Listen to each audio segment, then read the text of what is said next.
Bonsoir, bonsoir, bonsoir. Merci d'être là à notre nouveau rendez-vous d'aujourd'hui de l'école gratuite de la foi. Que le Seigneur vous bénisse tous. Soyez chez vous, hein. Vous êtes chez vous. L'école gratuite de la foi est ouverte pour tout le monde.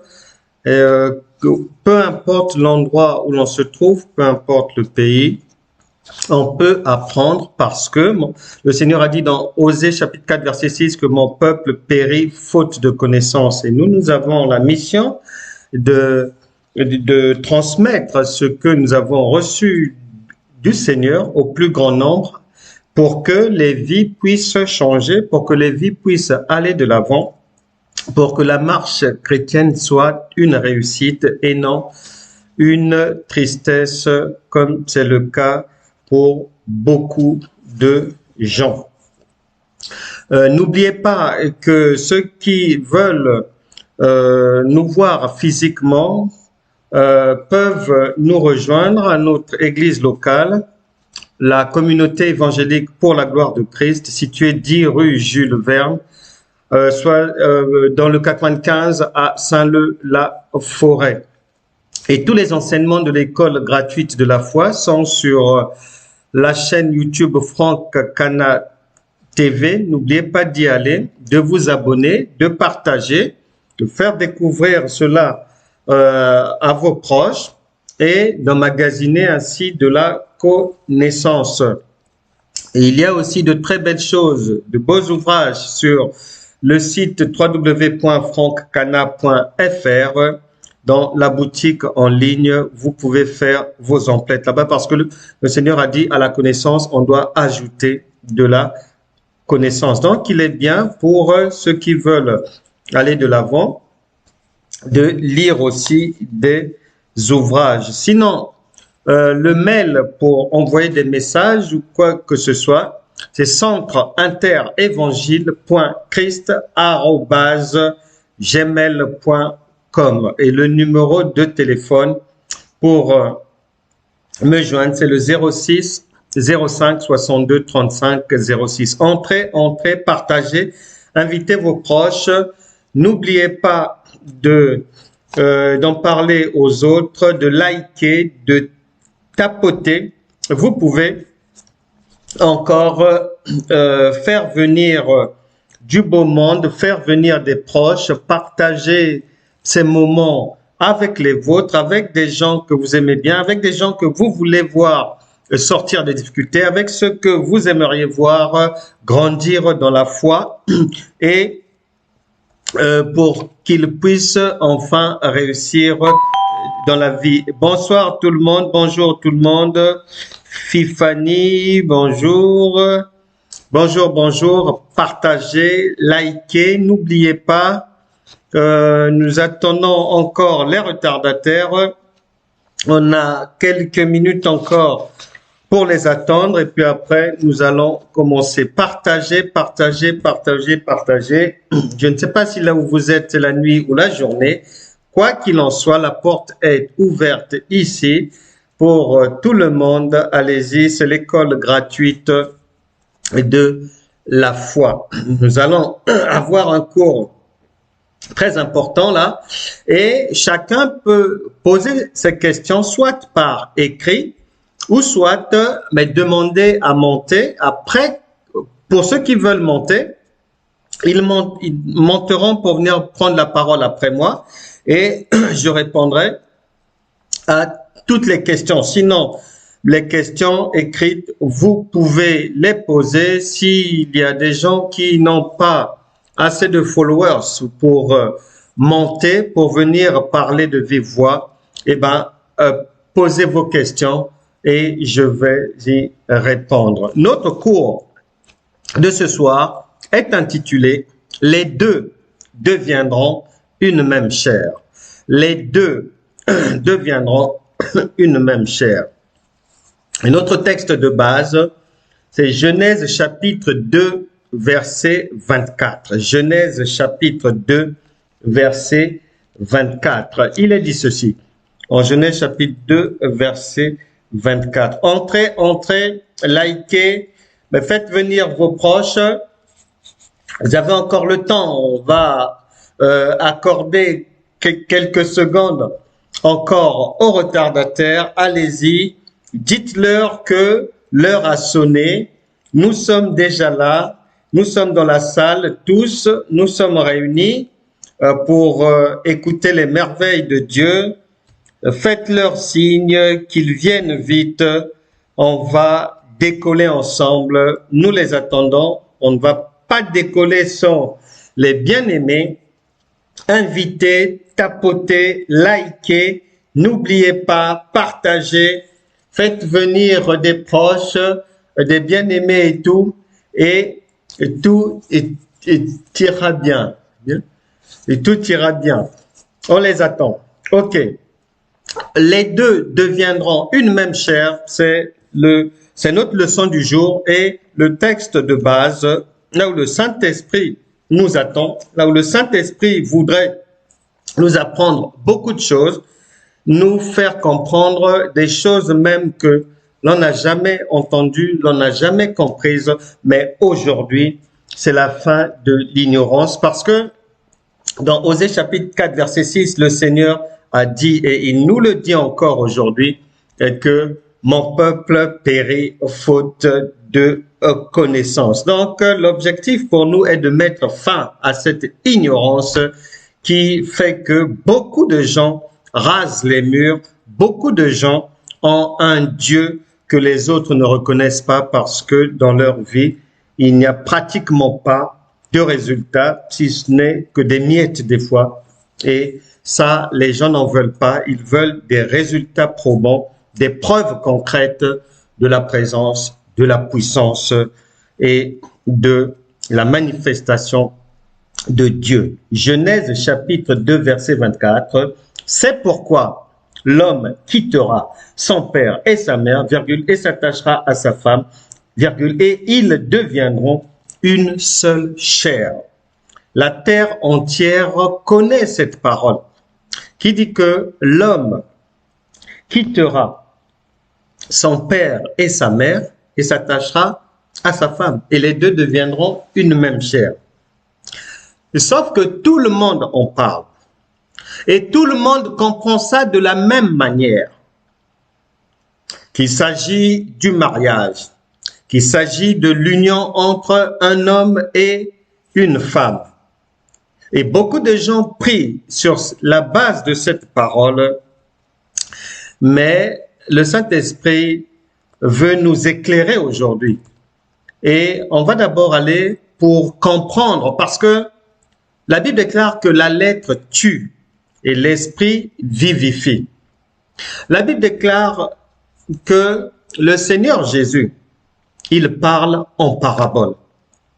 La parole de Dieu déclare en Hébreux chapitre 13, verset 8, que Jésus-Christ n'a pas changé, il est le même hier, aujourd'hui et éternellement. Ce qui veut dire que jusqu'à ce jour, il parle en parabole. Vous pourrez parcourir les évangiles, là-bas, vous comprendrez bien que le Seigneur parle toujours en parabole. À l'époque, pour parler à l'homme, pour parler au peuple, Dieu donnait le message à Moïse, qui était bègue, qui n'arrivait pas clairement à s'exprimer, que l'on ne comprenait pas lorsqu'il parlait, et c'est Moïse qui disait les choses que Aaron comprenait, et Aaron, bonsoir Lina, bonsoir Elena, bonsoir tout le monde, entrez, partagez, faites venir les autres,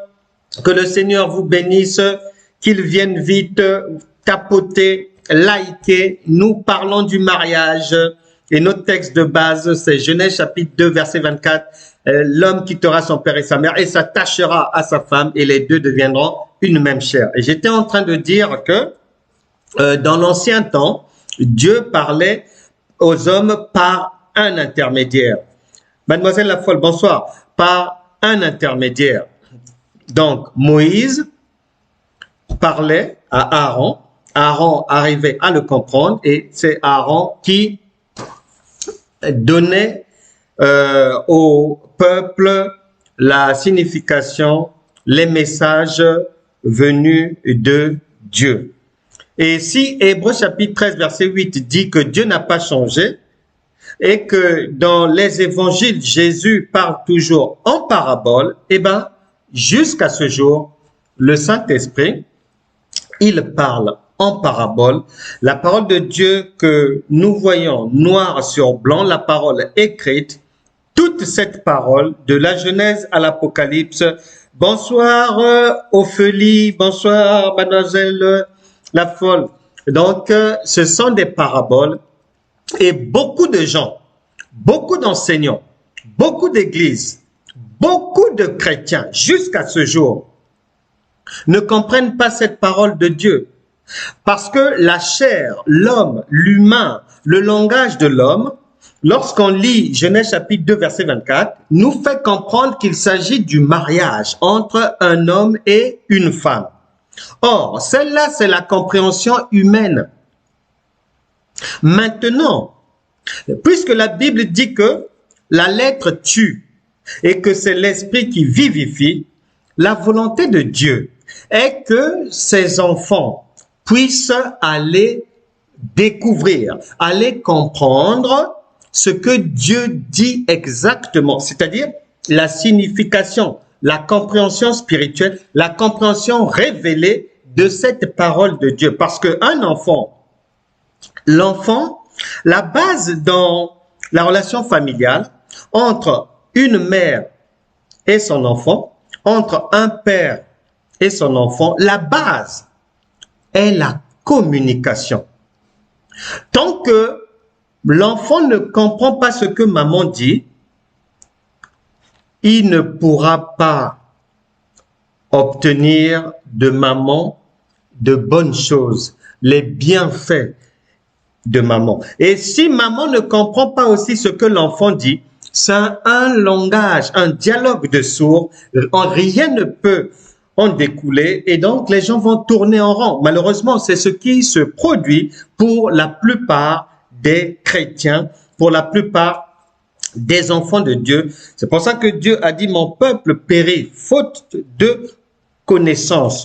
Car dans le livre de Deutéronome, chapitre 4, verset 24, là-bas on nous apprend que Dieu est un Dieu jaloux. Dieu est très jaloux. Alors, une personne jalouse, c'est une personne qui ne peut pas mettre en avant quelqu'un d'autre que lui-même d'abord. Une personne jalouse est une personne qui tient à d'abord être devant avant de laisser la place aux autres. Eh bien, c'est le même principe comme Dieu est un Dieu jaloux. Et il tient à ce que ça soit lui-même devant. Il tient à ce que ces enfants que nous sommes, nous puissions comprendre d'abord ce qu'il dit et non ce que la langue française dit. L'image de cela ressemble à quoi? Cela ressemble à ceci. Dans une famille, une maman, son premier objectif, c'est que son enfant ait pour modèle maman. Un père, son premier objectif est que ses enfants, son enfant, puisse l'avoir pour modèle et non le voisin. Donc, avant que un parent ne puisse parler des autres à ses enfants, maman va d'abord parler d'elle-même, de comment elle a grandi, ce qu'elle sait faire. Elle va apprendre des choses à l'enfant. Elle va parler de son passé à l'enfant. Elle va vouloir que l'enfant retienne ce qu'elle dit. Et ce qui veut dire que si nous lisons Genèse chapitre 2 verset 24 et nous comprenons cela comme étant le mariage entre un homme et une femme, cette compréhension-là n'est pas celle du Saint-Esprit. Cette compréhension n'est pas celle de Dieu. C'est pas ce que Dieu veut nous faire comprendre. C'est ce que les hommes, les académiciens veulent nous faire comprendre, essaient de nous faire comprendre, nous font comprendre. Donc, lorsqu'on lit la lettre, la Bible dit la lettre tue, mais c'est l'esprit qui vivifie. Donc, c'est la signification spirituelle de ce verset qui est fondamentale. Et on va comprendre que veut dire spirituellement ce verset, c'est-à-dire dans le langage de Dieu, qu'est-ce que cela veut dire? Et pour nous éclairer, allons d'abord dans Matthieu chapitre 24, verset 35, rapidement. Matthieu chapitre 24, je précise, vous pouvez poser vos questions et puis ceux qui voudront monter, tout à l'heure, on va les faire monter, ils viendront parler de vive voix et on va échanger. Je vais répondre à toutes vos questions. Matthieu chapitre 24, verset 35. Le ciel et la terre passeront, mais mes paroles ne passeront point. Cela veut dire ceci. Lorsque Dieu parle, pour que tu comprennes Dieu, tu comprennes ce que le Saint-Esprit dit, il faut que dans ta compréhension, ça soit une compréhension au sujet de choses ou d'êtres éternels, non périssables. Parce que la Bible dit, il y a des choses visibles, il y a des choses invisibles, mais les premières, c'est ce qui est invisible et c'est cela qui est le plus important. Tout ce qui est humain est périssable. Ça veut dire quoi? Ça veut dire que lorsque je lis Genèse chapitre 2, verset 24, si je comprends ça dans le sens mariage entre un homme et une femme, je n'ai pas compris ce que Dieu me dit. C'est ce que l'Écriture, c'est ce que les hommes disent, mais c'est pas ce que Dieu dit. Pourquoi? Parce que pour que je comprenne le langage de Dieu, pour que je comprenne ce que Dieu veut me dire à travers ce passage, il faut que je comprenne il faut que ma compréhension mette en lumière des choses éternelles, non périssables. Un mariage peut s'écrouler. Une voiture peut faire un accident. Les bijoux, on n'enterre pas quelqu'un avec ses bijoux, etc., etc. Donc, tant que je comprends cela par ces choses-là, je n'ai pas compris ce que Dieu dit. C'est pour ça qu'il est dit, le ciel et la terre passeront, mais mes paroles ne passeront point. Ce qui veut dire, pour que je comprenne la parole de Dieu, il faut que j'arrive à saisir cela sur la base de choses qui sont éternelles.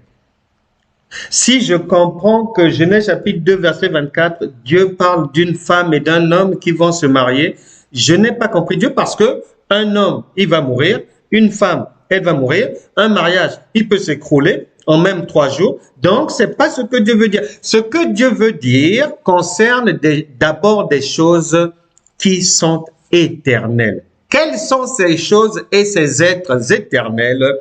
C'est ce que nous allons maintenant découvrir en allant dans les profondeurs de ce verset, de cette parole, pour en extraire le langage révélé de Dieu, le langage spirituel.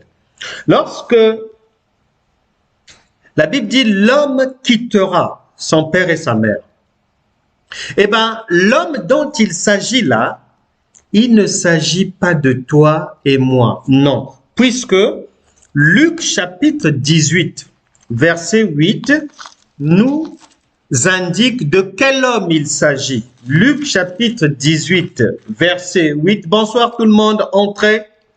Nous parlons d'un sujet, les deux deviendront une même chair. Et nos textes de base, c'est Genèse chapitre 2, verset 24. Entrez, entrez, partagez, soyez bénis, venez avec des proches, vous pouvez poser vos questions. Nous parlons du mariage, Genèse chapitre 2, verset 24, nous sommes en train d'extraire de cette parole la signification divine, la signification spirituelle. On a dit que l'homme quittera son père et sa mère. En général, lorsqu'on lit ça, on pense à l'homme, vous et moi, qui quitte son père et sa mère physique pour aller se lier d'amour avec une femme. Or, il ne s'agit ni de toi, ni de moi. Et c'est la parole de Dieu qui est son propre avocat, qui est son propre justicier, qui est sa propre source de preuve, qui va nous indiquer clairement de quel homme il s'agit. Il s'agit de l'homme suivant. Luc chapitre 18, verset 8. Mais quand le Fils de l'homme viendra, trouvera-t-il la foi sur la terre? Or, le Fils de l'homme, c'est Jésus. L'homme dont il s'agit là, il s'agit de Dieu lui-même.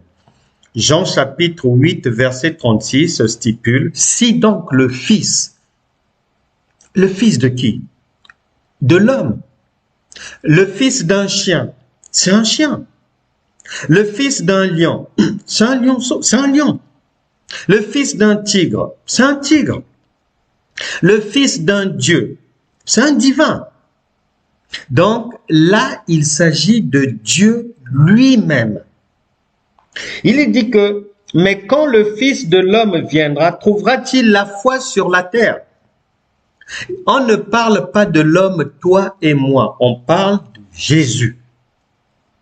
Jean chapitre 8, verset 36, si donc le Fils, c'est le même, vous affranchit, vous serez réellement libre. Le Fils de qui? Le Fils de l'homme. Quel homme? Le divin.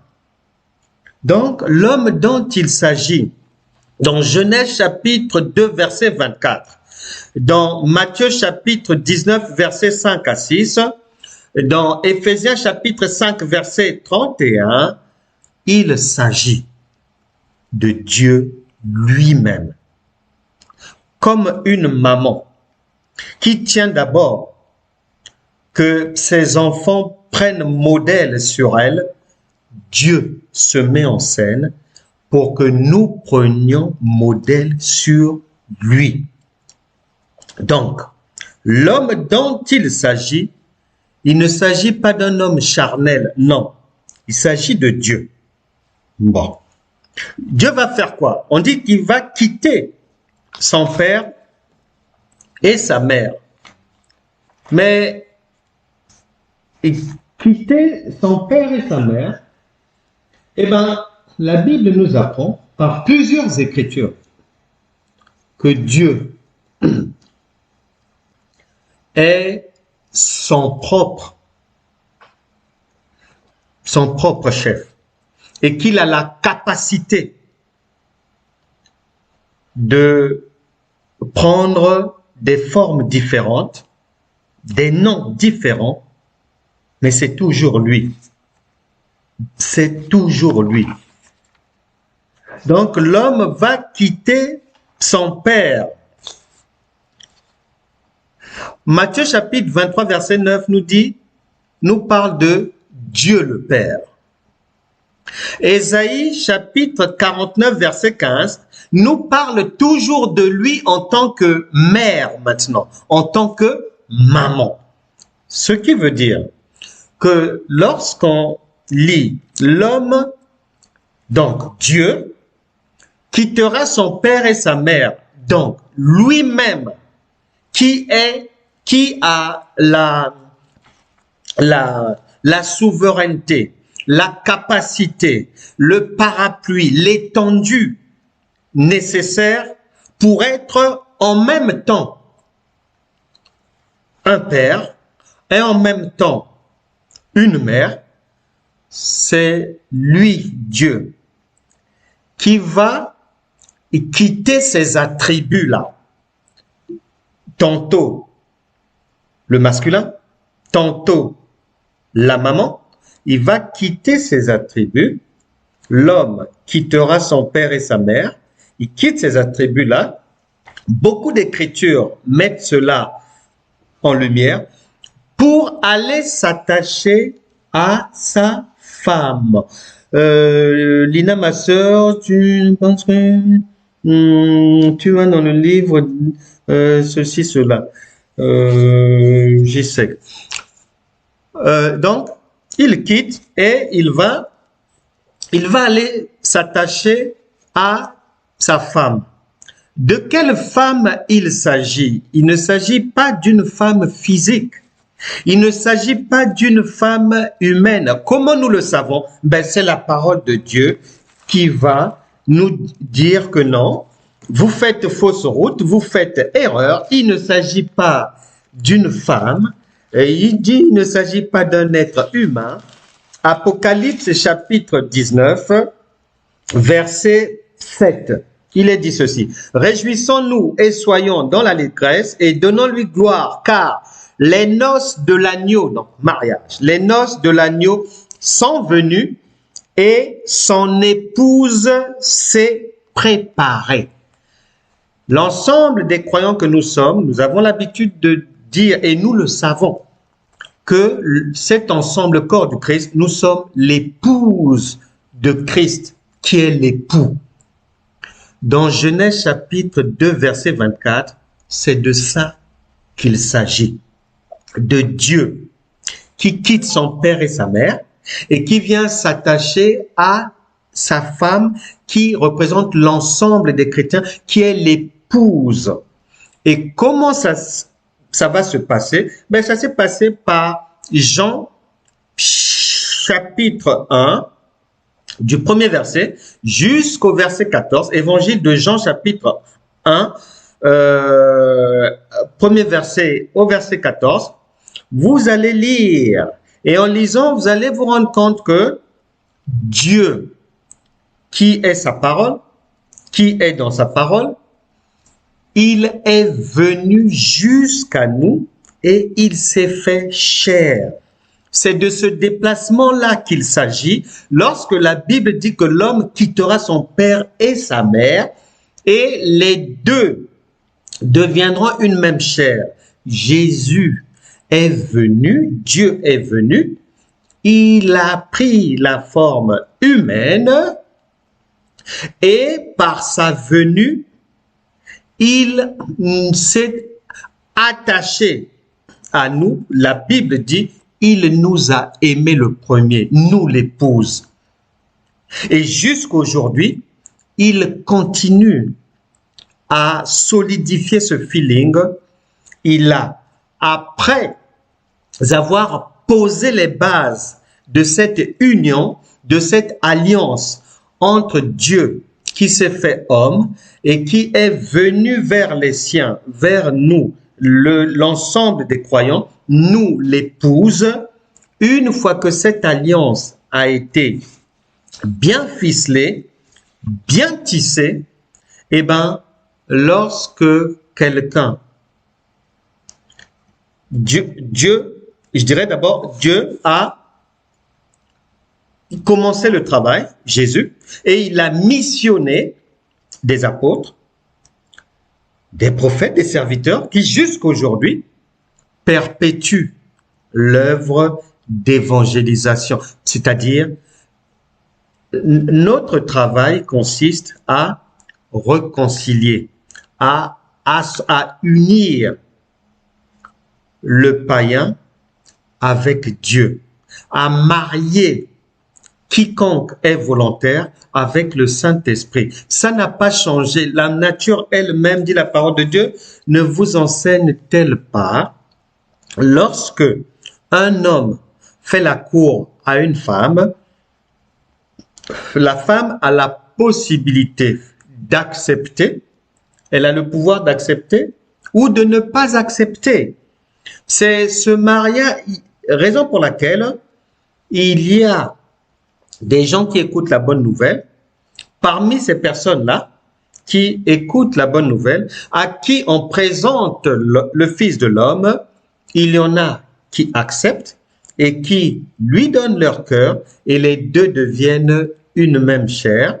Et il y en a qui refusent, puisque toutes les femmes qui sont courtisées n'acceptent pas, ne cèdent pas à à ces dragues-là. Donc, c'est le même procédé. C'est le même procédé.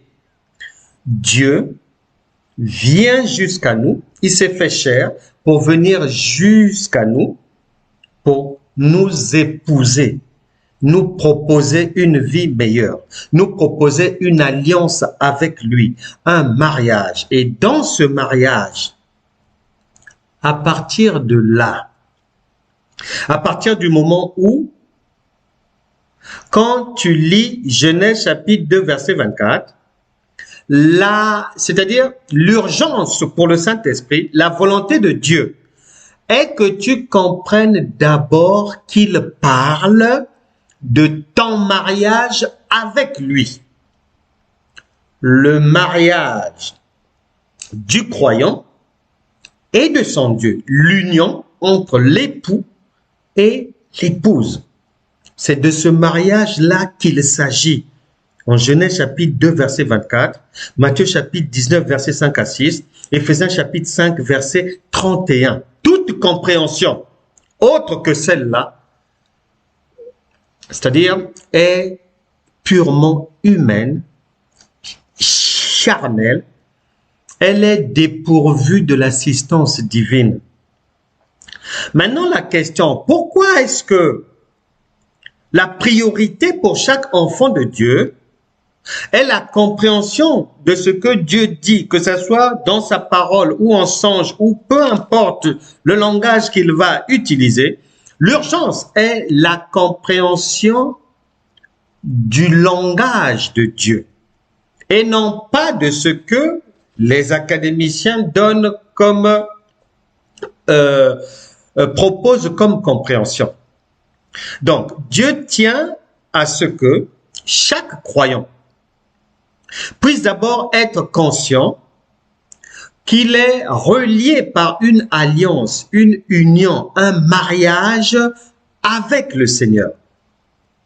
Maintenant, dans ce mariage, les deux, le croyant et son Dieu, conformément à Romains chapitre 10, verset 9, celui qui devient en Christ, en passant par Romains chapitre 10, verset 9, eh bien, dans un mariage, les deux deviennent une même chair.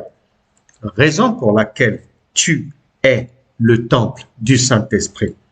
Et si tu ne l'es pas encore, quand nous allons prier tout à l'heure, tu auras l'opportunité de nous rejoindre dans la maison de Dieu. Les deux deviennent une même chair. Et plusieurs écritures viennent cadenasser, solidifier, éterniser cette union-là. C'est de ce mariage éternel que le Saint-Esprit parle.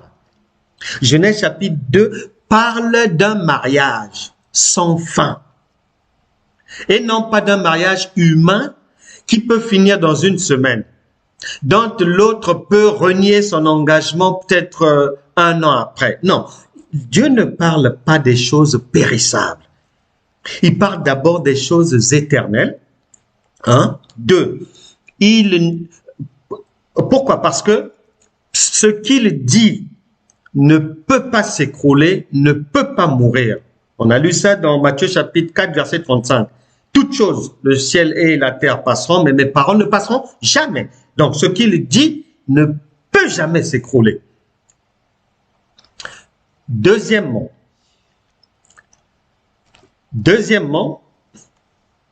Dieu tient à cette compréhension d'abord spirituelle parce que c'est notre modèle.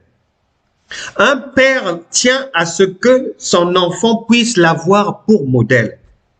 Une maman, bonsoir Véronique, une maman tient à ce que son enfant puisse l'avoir pour modèle de mère. Et je t'assure, même si une maman fait un job elle fait la prostitution, elle ne voudra jamais que son enfant le sache.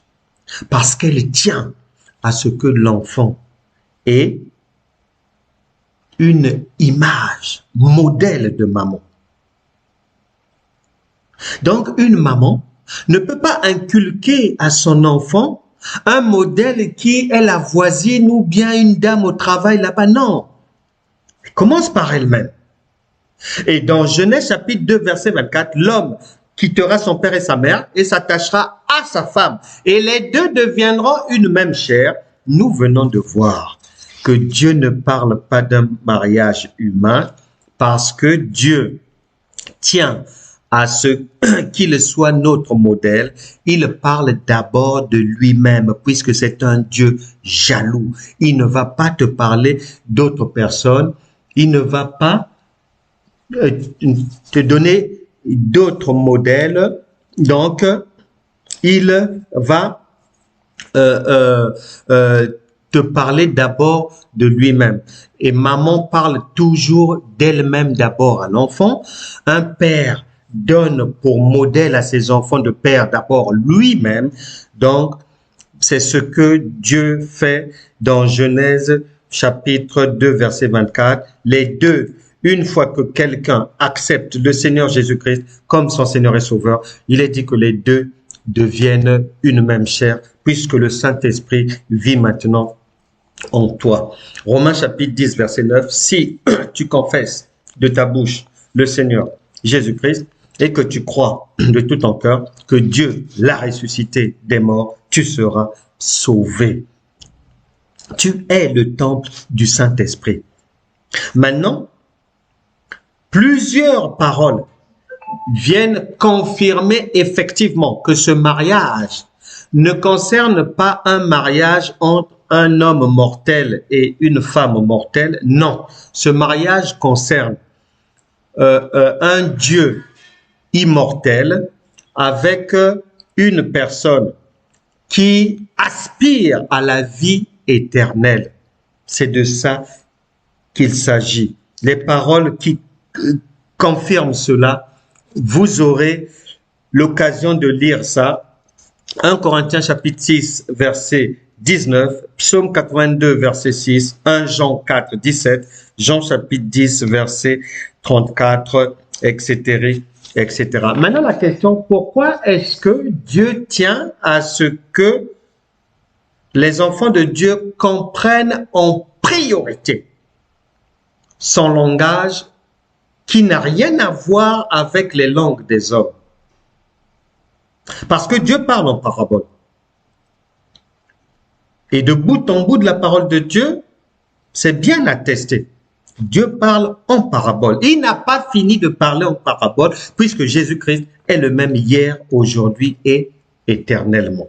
Maintenant, la raison pour laquelle, au sujet du mariage, pour nous parler du mariage, pour nous conseiller sur le mariage, pourquoi est-ce que Dieu commence par parler de son mariage avec nous, son union avec nous? Pourquoi il commence par parler de cette union-là? Eh bien, c'est tout simplement parce que lorsque quelqu'un a bien compris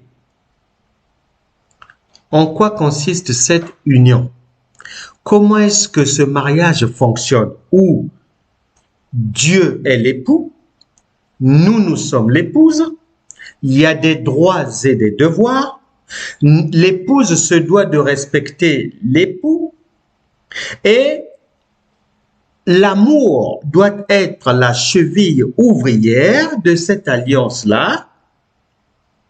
Dans cette union, lorsque la femme faute, donc c'est-à-dire nous, l'ensemble des chrétiens, lorsque nous fautons, l'époux nous pardonne.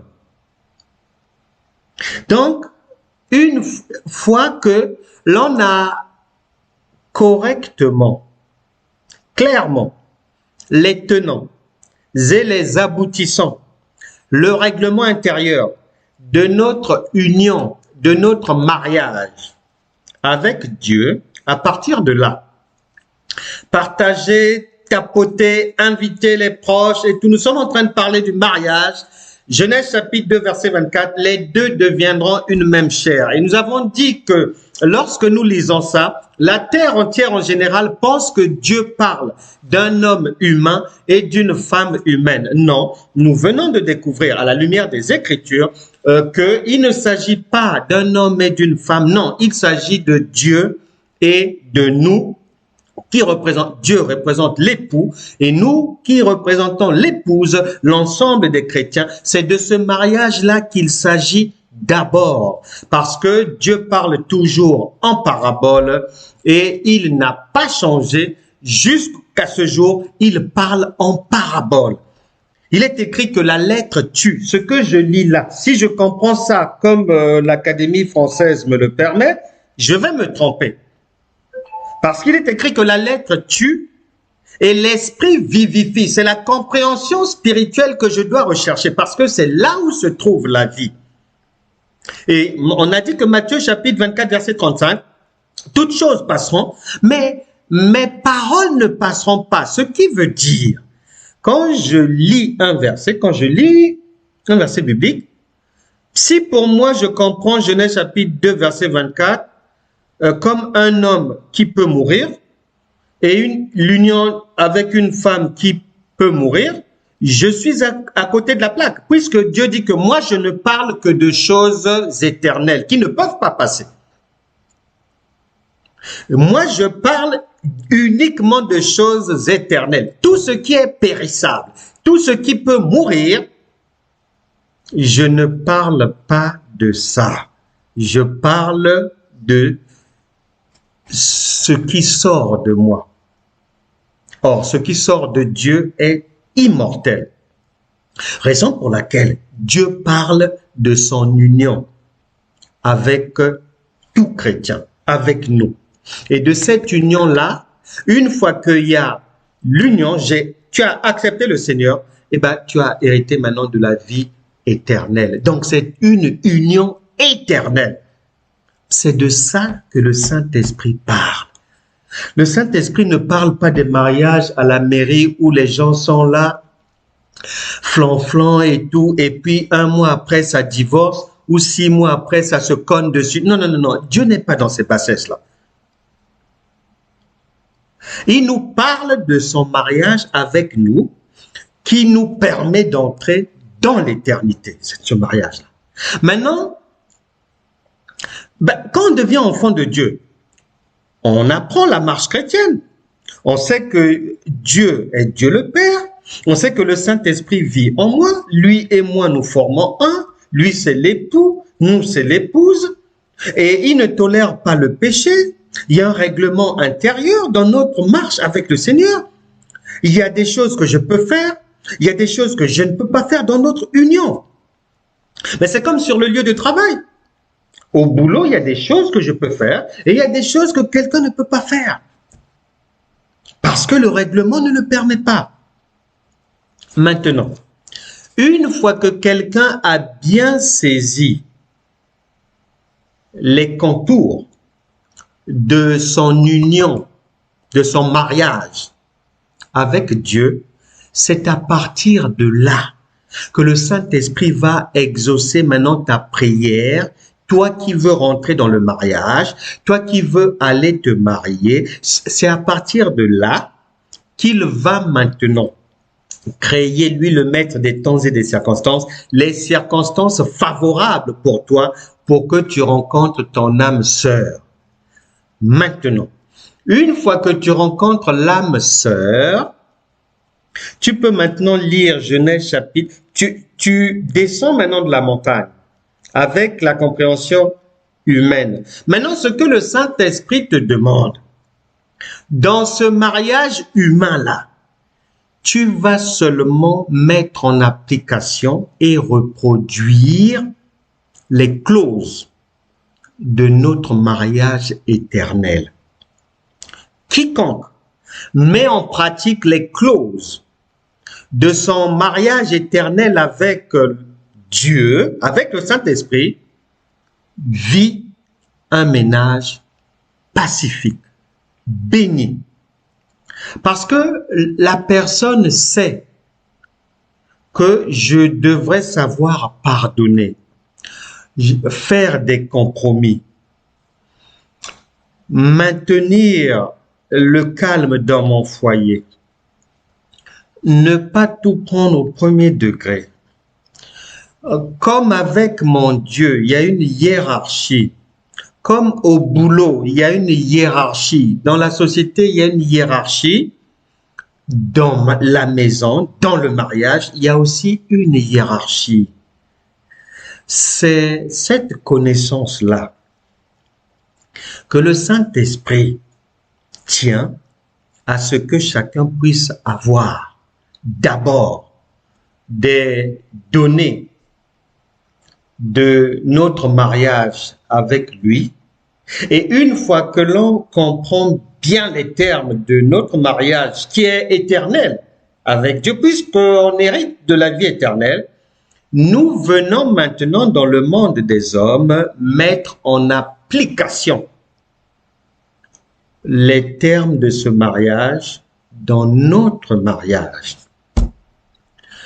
Bien-aimés, souvent, il y aura des surprises, parce que beaucoup de gens ont divorcé. Beaucoup de gens ont chassé les maris. Beaucoup d'hommes ont chassé les femmes. Beaucoup de chrétiens mettent fin à leur relation sur la base des incompréhensions. Je ne supporte pas, il m'a fait ça, il m'a fait pas ça. Je ne parle pas des cas particuliers, de violences particulières, d'inceste et autres. Non, je n'entre pas là-bas. Je suis dans la normalité. Beaucoup divorcent. Ah, je ne la supporte plus. Ah, elle aussi, qu'elle aille au diable. Ah, ça n'a qu'à s'arrêter ici. Je préfère mettre fin à ce mariage et puis aller chercher le bonheur ailleurs. Parce qu'on ne se supporte pas. Mais il faut faire attention parce que la justice de Dieu, elle n'est pas une justice humaine. Le Seigneur a dit en Ésaïe chapitre 55, versets 8 à 9, que vos voix ne sont pas mes voix. Vous les hommes, vos pensées ne sont pas mes pensées. Et il poursuit en disant que autant les cieux sont éloignés de la terre. Donc, regarde la distance qui sépare l'infini là-bas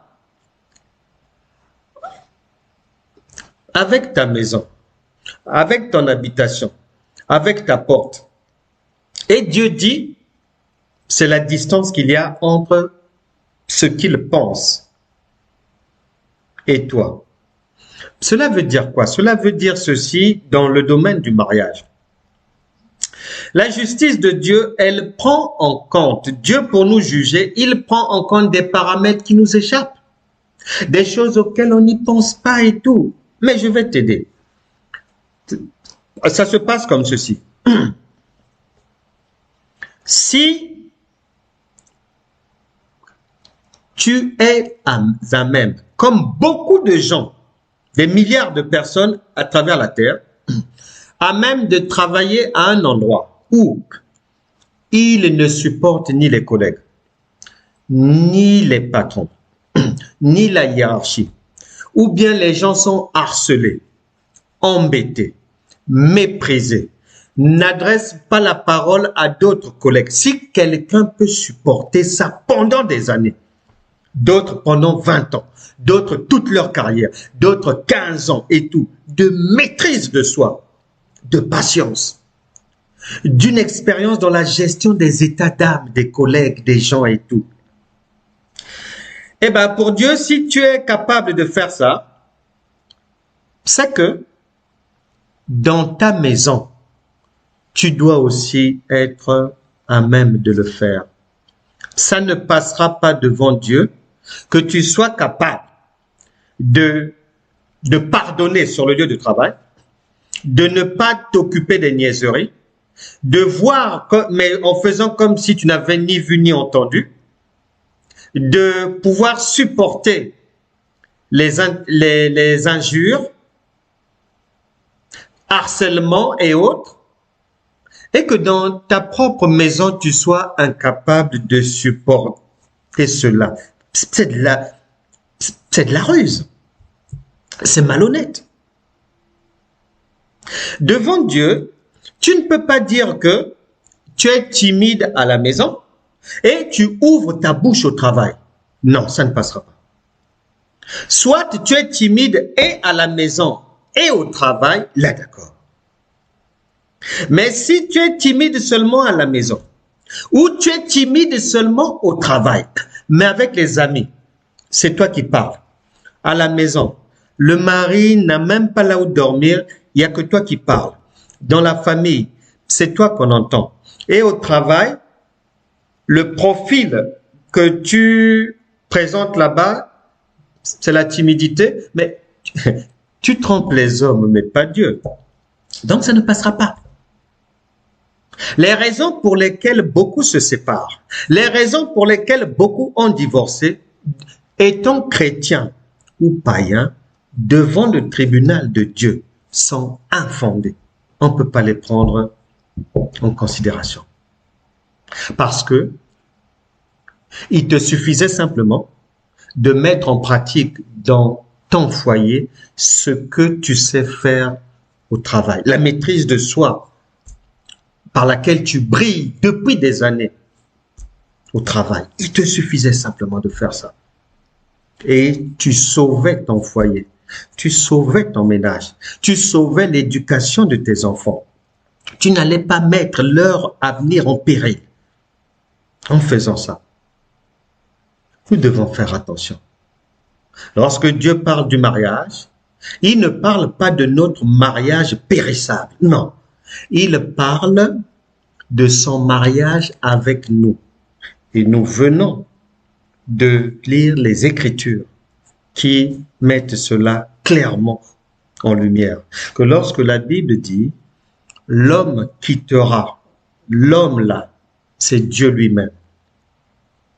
Luc chapitre 18 verset 8 nous le dit, confirmé par Jean chapitre 8 verset 36, qu'il ne s'agit pas d'un homme Xavier ou qui... Non. Il s'agit du Tout-Puissant qui quitte, il fait un déplacement pour aller vers sa femme. Eh bien, la Bible déclare que Jésus, Dieu s'est incarné. Il s'est fait chair, venu, Emmanuel, Jésus, pour nous sauver. Nous qui? Nous, son épouse, l'ensemble des croyants. C'est de ce mariage-là qu'il s'agit. En Genèse chapitre 2, verset 24, Matthieu chapitre 19, verset 5 à 6, Éphésiens chapitre 5, verset 31. Si, depuis que tu es chrétienne, tu avais toujours considéré qu'il s'agissait d'un mariage homme, femme, humain, eh bien, le Saint-Esprit te dit aujourd'hui que tu étais à côté de la plaque, comme beaucoup d'enseignements. Et c'est pour ça qu'il est écrit en Osée chapitre 4, verset 6, « Mon peuple périt faute de connaissance ». C'est grave.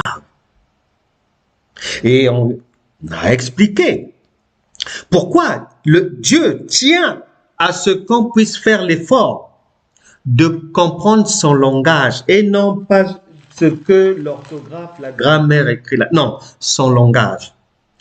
Parce que une fois qu'on a compris son langage, on a compris les termes de notre mariage avec lui, eh bien, le reste devient simple. Il va maintenant créer les circonstances pour qu'on puisse rencontrer l'âme sœur, et il ne le fera pas, il n'allait pas le faire tant que tu ne serais pas arrivé à ce niveau de compréhension. Parce qu'il sait que tu vas aller rentrer dans quelque chose où tu vas ressortir 6 mois, 1 an après, 2 ans, 3 ans après. Parce que tu n'as pas eu la parole révélée. C'est la parole révélée, la compréhension révélée qui bétonne la vie, qui sécurise la vie. Que Dieu bénisse tout le monde. Le Saint-Esprit voulait aujourd'hui que l'on puisse vraiment exposer, expliquer, aller dans la profondeur de la parole de Dieu pour extraire ce qui est dans les profondeurs. Parce que l'or et le diamant, il faut le pétrole, le gaz, il faut aller prendre ça, il faut creuser. Et la parole de Dieu, elle est comme ça, puisque Dieu parle en parabole. Du premier verset de la Genèse jusqu'au dernier verset sont des paraboles. À charge pour l'enfant de chercher à comprendre ce que maman dit. Ça se passe comme ça. Si je comprends ça comme l'alphabet me propose, ça ne marchera pas. Ça ne marchera pas. Donc, il fallait que chacun arrive à cette compréhension. Peut-être qu'il y a une personne ici qui était déjà désespérée. Peut-être quelqu'un est dans 10 ans de célibat, désespéré et autres. Nous allons prier pour ça. Maintenant que chacun a compris de quoi il s'agit au juste, il s'agit de notre mariage avec Dieu, qui, une fois bien compris, est simplement mis en application parmi les hommes. Et là, bingo, c'est un foyer pacifié. Le Seigneur a dit, Jean chapitre 14, verset 1, Jean chapitre 14, verset 27, que ton cœur ne se trouble point. Une fois que tu as compris, tu ne peux plus être troublé. Nous allons prier. Je ne sais pas si tout le monde est déjà enfant de Dieu, mais il y a une opportunité qui se présente à chacun de voir la vie aller désormais de l'avant. Toutes les personnes qui attendaient un conjoint, une conjointe, l'heure de vérité est là. Le jour de gloire est là. Il n'y a jamais de retard avec notre époux. Il est fidèle, il est juste, il est bon.